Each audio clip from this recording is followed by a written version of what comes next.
the story of some South Jersey entrepreneurs who had a dream and have worked hard to make it come true. John and Margaret Irving of Lawnside started a greeting card company more than a decade ago that caters to African Americans.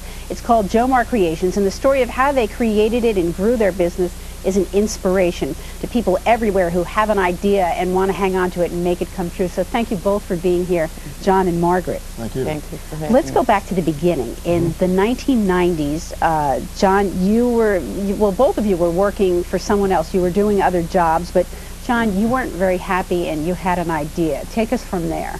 Okay, yes. I worked in corporate America. I was a territory manager, and as you know, back in the early 90s, there's a lot of mergers, a lot of buyouts and things like that, and my company was acquired by an international company. Shortly after that, my job description changed. Instead of being outside and doing the things that I love, sales and marketing, I was put inside to ride a desk.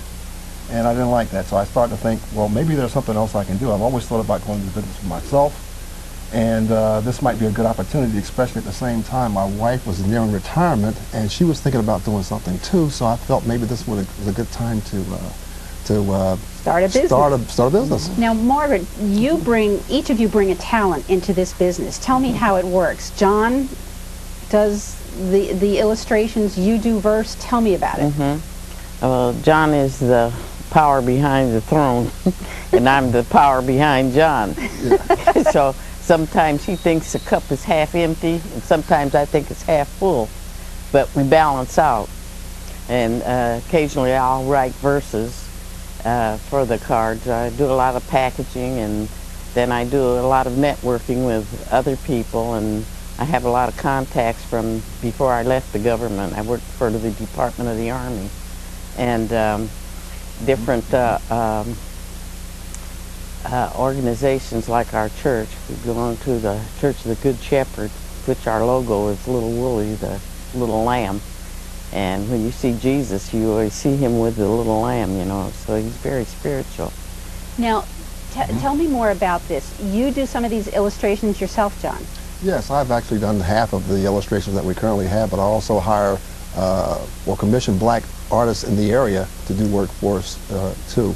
Now, we're looking at some of the cards. There are all kinds of cards that you have here. Give us an idea of, are they occasion cards? What are they? Well, basically we have cards for all occasions. We have birthday cards, get well, sympathy, thank you.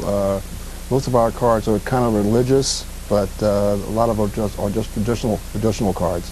But they're all targeting the African American community, because some time ago I realized that there was a need for a quality black card, and I felt that we could fill that niche, and that's what we've been doing for the last 12 and a half years. Now let's talk a little bit more about the art. The piece that we're looking at right now, you did not do, a friend of yours did? A friend of mine did that, a gentleman by the name of Bob Jefferson, who we've networked with in the past. He completed that image for me, which is a very popular image. And I have commissioned other artists as well. Mr. Cal Massey's done quite a bit of work for me. He's very well known in the area out of Morristown, New Jersey. And a host of other artists around the country that have helped us to do work. But what I've found is that when I first started this business, I used to doodle a lot, and I never really did any painting. But after I started the business, I started to do a little painting, and I found that I can paint a little bit. So, are both of these yours? Yeah, both of those are mine. And these are acrylics. You start out watercolors, acrylics. What are you using? Well, basically, they're acrylics for the most part. Both are acrylics, but I do like a combination from time to time. I'll use some color pencil. I'll do some washes. I'll take my time and make sure that it looks exactly like I need it to look in order for me to be satisfied enough to get thousands of them printed up, because you don't want to print a card that's not going to work. So. And then what, Margaret, you look at the picture and you decide if you're inspired for verse or not?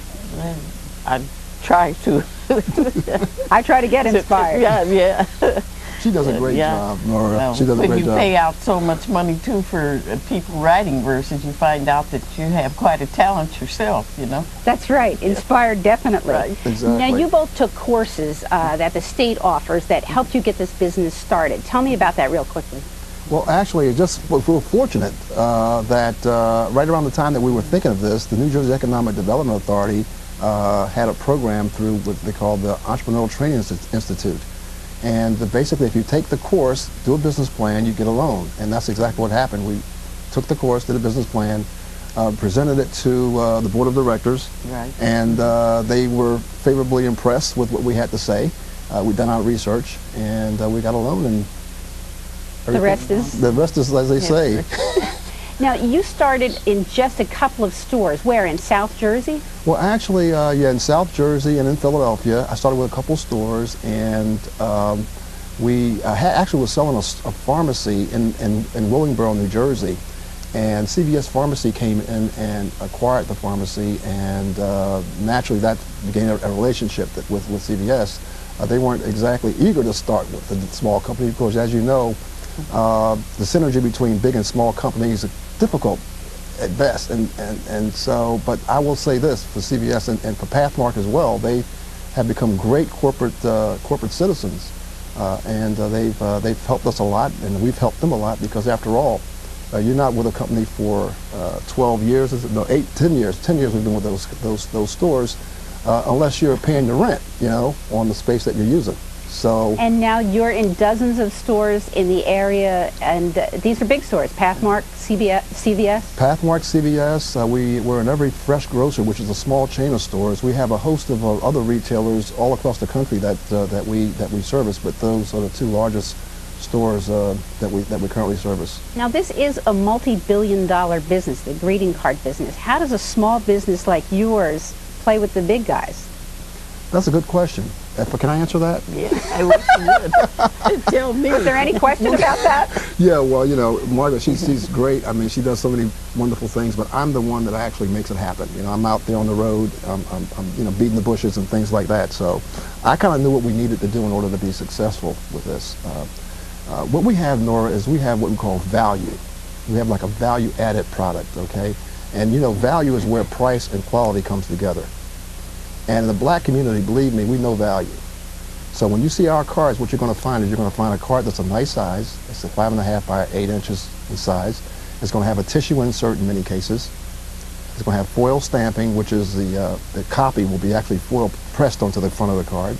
Thermography, which means that, you know, when you run your hand across the card, the letters are raised, okay? Some of the cards are trifolds, 3 folds, okay, and we also have some die cuts. Now, our average price is like $2.25, okay? They go as high as $2.99, but when you see them and you compare it to the big guys, so to speak, you see that, you know, there's a reason why we've been in these stores for so long, is because we're filling a niche for the customer. I mean, I like to think of John Marr as being a competitive advantage, so to speak, to the store, because not everyone has John Marr. You know, everyone's got Hallmark, they've got American Greetings, they've got all the other guys, okay? But if you've got John Marr, you're lucky. You got a good thing. Margaret, how scary was it to launch this business in the beginning? You know, to have John leave his other job and go out into the cold? Well, it didn't really bother me, because we were to the point where I felt my job was secure enough to handle whatever expenses we had at home, and I knew what John had to give to the business. When I first met John, he was showing me these cards. We were down in Georgia, and he was telling me about a lot of the print on the back of the card and the design of the card and the paper. I said, well, how do you know so much about cards? You know, I'd never thought that much about cards. You just buy a card for whatever occasion. And then when we thought about going into business, we were trying to think of all the different things that we could go into that we really knew something about and we would really like. And I told him, I said, John, why don't you try the cards, because you know so much about that. And I was just astonished of what he's accomplished, because he really knows how to go out. He's a good salesman. Well, it's a wonderful success story, and we thank you both for being here. It's John Marr Creations. Look for these cards in stores near you. Thank you both for being here. Well, thank you so All much. right, and that's it for this edition of Perspective New Jersey. I'm Nora Mushanek. Thank you so much for watching, and we'll see you next time. Bye-bye.